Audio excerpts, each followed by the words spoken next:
Materi IPA, kelas 7, semester 2, organisasi kehidupan.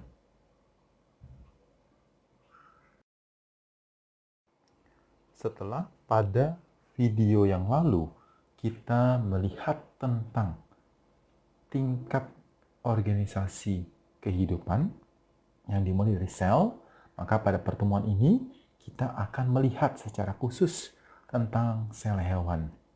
Ya, apa saja yang ada pada sel hewan. Yuk sama-sama kita belajar. Sel. Sel adalah unit terkecil penyusun makhluk hidup. Yang paling kecil ya.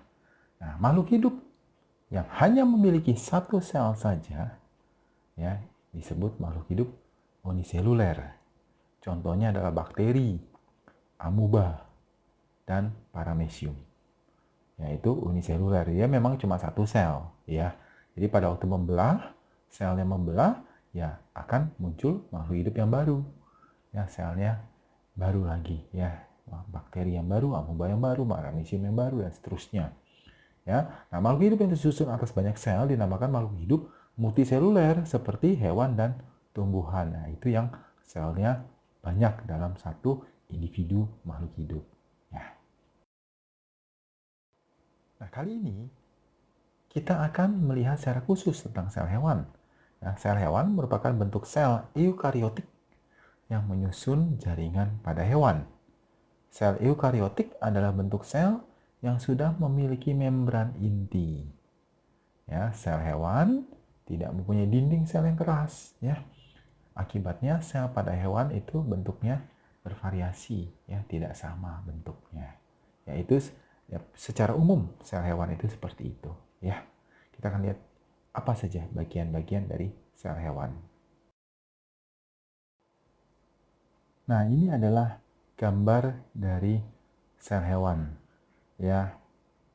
Nah, di situ ada 8 bagian yang ditunjukkan oleh garis. Ya, memang sengaja itu tulisannya dihapus, ditutup. Ya, nanti kalian akan ya mengerjakan ya membuat lagi gambar sel hewannya dan kalian lengkapi ya apa saja itu bagian-bagian yang ditunjukkan oleh garis-garis itu namanya apa ya, makanya ditutup dahulu ya. Kita akan lihat satu persatu ya. Yang pertama, membran sel. Membran sel merupakan bagian paling luar yang membungkus sel yang tersusun atas lemak dan protein. Jadi bagian paling luar itu yang membungkus sel. Ya, membran sel mempunyai fungsi yaitu melindungi sel ya, karena bagian paling luar ya, menerima rangsangan dari luar dan mengatur keluar masuknya zat ya dari dan ke dalam ya sel tersebut. Ya, itu membran sel. Berikutnya adalah sitoplasma. Sitoplasma terdiri dari protein dan air hingga sifatnya kompleks atau koloid ya, sifatnya koloid. Sel ini bentuknya tidak cair dan juga tidak padat ya, seperti gel bentuknya. Ya, tidak cair, tidak padat ya, mungkin seperti odol atau seperti jelly ya. Fungsinya yaitu sebagai salah satu tempat untuk terjadinya metabolisme terhadap sebuah sel, yaitu fungsinya tempat terjadi metabolisme ya. Nah, itu adalah sitoplasma. Sekarang kita lihat retikulum endoplasma. Nah, retikulum endoplasma adalah bagian sel yang berbentuk seperti benang-benang yang ada di inti sel. Nanti kamu lihat ya, amati gambar selnya. Fungsinya sebagai alat transportasi pada setiap zat yang ada pada sel. Ya, selain itu juga untuk sintesis lipid, ya, detoksifikasi, dan juga sintesis protein, ya, protein, ya, lipid, ya. Terus juga untuk detoksifikasi, yaitu fungsi retikulum endoplasma. Kita lihat mitokondria. Mitokondria dinamakan sebagai mesin sel. Ya, jadi bagian ya termasuk yang penggerak sel tersebut ya, berbentuk mirip cerutu dan mempunyai 2 lapisan membran yang berlekuk, ya, disebut juga sebagai kristas. Fungsinya adalah untuk tempat respirasi seluler dan penghasil energi bagi sel hewan tersebut, ya. Makanya dia mesin selnya, nah itu penghasil energinya, ya. Selnya itu bisa, ya, melakukan, ya, aktivitas, ya. Lisosom. Lisosom yaitu organel yang berupa kantong terikat di membran yang berisi kandungan enzim hidrolitik yang dipakai untuk mengontrol pencernaan intraseluler. Ya, jadi untuk pencernaan dalam sel itu lisosom. Ya, fungsinya adalah mencerna materi dengan memakai fagositosis dan juga mengontrol pencernaan intraseluler dan untuk menghancurkan organel sel yang rusak. Jadi yang rusak itu dihancurkan, nah itu di lisosom, ya. Kita sekarang sampai pada badan Golgi.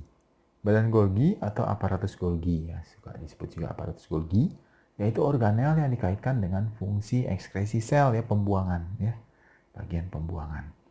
Nah, badan Golgi dapat ditemukan di semua sel eukariotik dan terdapat pada fungsi ekskresi. Nah, fungsi dari badan Golgi, ya, adalah membentuk vesikula atau kantong untuk ekskresi, juga membentuk membran plasma, membentuk lisosom, dan memproses protein dalam sel. Ya, itu adalah badan Golgi. Nukleus. Nukleus yaitu inti dari sel. Nah, inti sel, nukleus, ya, yang mengatur dan mengendalikan aktivitas sel, baik itu metabolisme maupun pembelahan sel. Ya, fungsinya adalah sebagai tempat terjadinya replikasi, ya, penggandaan, ya, pada sel, ya, menjaga integritas gen, ya, jadi gennya itu, ya, itu selalu sama, ya, selalu sama, mengontrol aktivitas sel, ya, mengendalikan proses metabolisme dalam sel dan juga menyimpan informasi genetik. Jadi setiap individu itu genetiknya, ya, itu pasti berbeda. Nah, itu disimpannya di nukleus sel, ya. Itu adalah fungsi dari nukleus.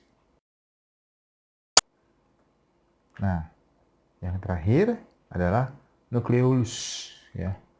Nukleolus adalah daerah yang terdapat dalam inti sel, ya. Jadi di dalam nukleus ada nukleolus yang bertanggung jawab pada pembentukan protein menggunakan RNA, ya, asam ribonukleat, ya. Nah, fungsinya bertanggung jawab dalam pembentukan protein, ya, protein dalam sel itu nukleus, ya. Oke. Nah, ini adalah, ya, bagian-bagian dari sel hewan, ya. Apa yang kita pelajari? Yang pertama, sel adalah bagian terkecil dari makhluk hidup dan terbagi menjadi sel hewan dan sel tumbuhan. Nah, sel hewan tidak memiliki dinding sel sehingga bentuknya bervariasi. Ya, nah, ini adalah yang kita pelajari, ya, tentang sel hewan, ya. Sampailah kita pada eksplorasi mandiri. Eksplorasi mandiri kita cuma satu, yaitu apa? Tadi sudah disebutkan di awal. Gambarkan sel hewan.